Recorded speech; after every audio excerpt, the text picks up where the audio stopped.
Assalamualaikum warahmatullahi wabarakatuh. Kembali lagi di channel Bunda Kabari. Di video kali ini Bunda akan kembali berbagi salah satu cara mengatasi batuk dengan menggunakan lengkuas. Caranya, pertama-tama kita pilih dulu batang lengkuas yang sudah besar. Kemudian ujung dari batang lengkuas itu bisa kita potong. Setelah kita potong, kita bisa siapkan satu buah plastik. Kemudian plastik ini bisa kita ikatkan di ujung batang lengkuas yang sudah kita potong. Kita ikat dengan menggunakan tali, bisa menggunakan tali rapia.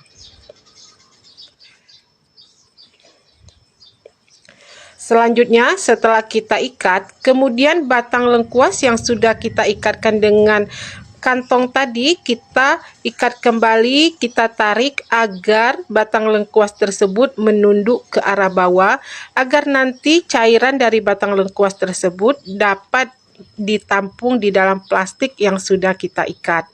Selanjutnya kita diamkan dulu selama 1 malam.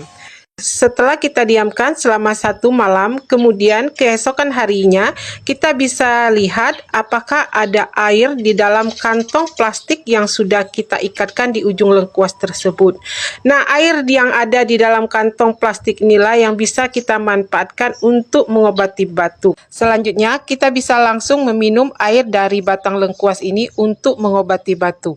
Sampai disinilah video hari ini dari Bunda, semoga bermanfaat.